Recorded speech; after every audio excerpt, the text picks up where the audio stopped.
Simulan natin kagad ang story. Noong gabing natapos namin ang unang Biyernes na ritual ni Buddy, natulog na kami pagka-uwi namin sa bahay. Napanaginipan ko na naman yung matanda kasama si Papa.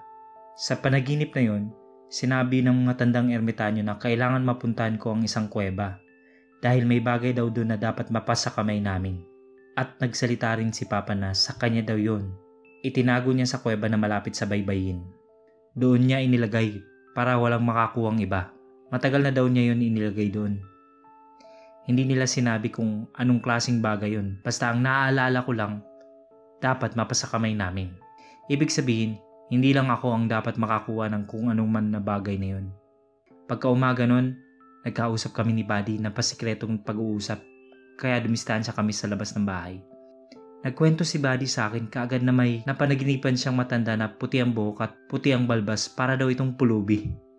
Hinipo daw yung noo niya at sinabing, "Pagbantay mo, perme." Ibig sabihin nun, mag-iingat kayo lagi. Tinanong daw niya kung sino siya pero hindi daw ito sumagot sa tanong niya. Kaya sinabi ko rin kay Buddy ang tungkol sa panaginip ko. At kailangan namin matagpuan ang kuweba na tinutukoy ng matandang ermitanyo at ng papa niya. Wala daw alam si Buddy na may kuweba pero payag siyang hanapin namin. Seryoso si Buddy nung umagang yun. At sinabi rin niya na sobrang natakot daw siya talaga nung ginawa namin kagabi. First time niya makakita ng kaluluwa at kakilala pa talaga niya.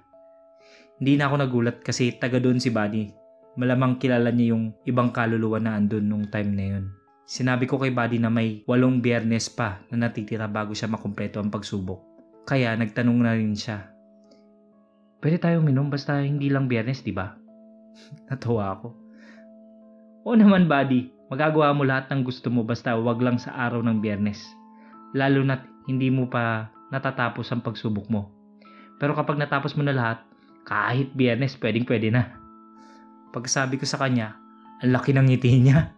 Yung takot na nakita ko sa kanya kagabi na wala, napalitan ng ngiti. So fast forward tayo. 12:00 na ng tanghali pagkatapos namin magtanghalian. Agad na namin nilakad ang paghanap sa kuweba. Malapit sa baybayin.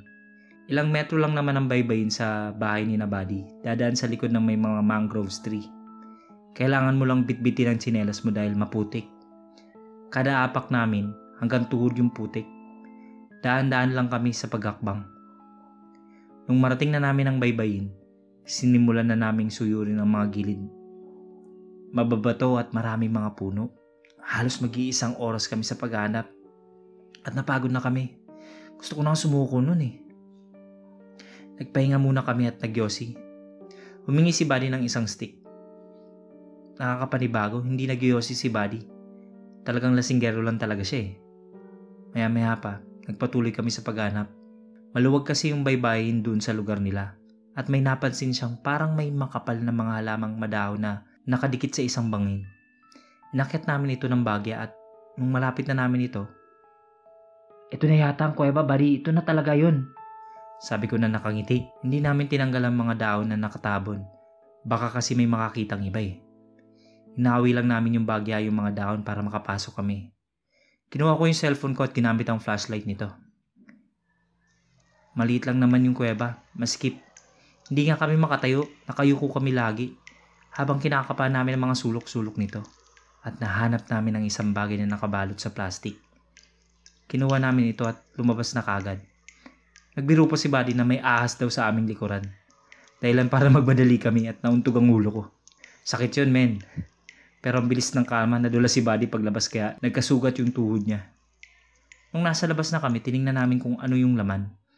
Isang maliit na maitim na notebook na may nakasukbit na isang kwintas na may cross.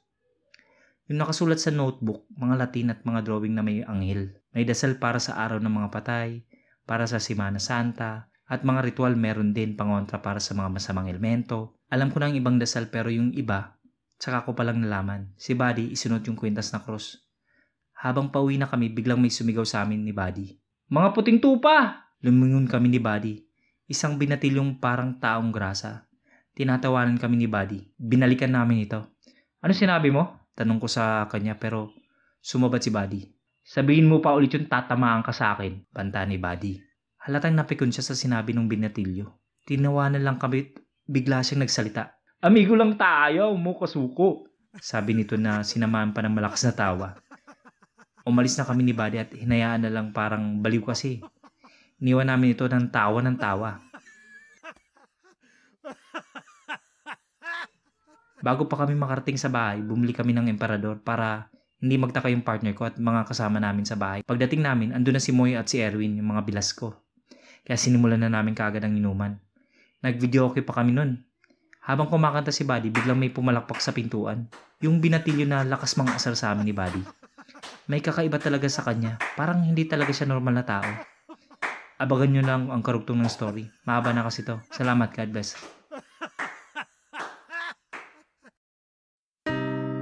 Kung gusto mong updated ka sa lahat ng bagong videos, click na ang subscribe button at notification bell.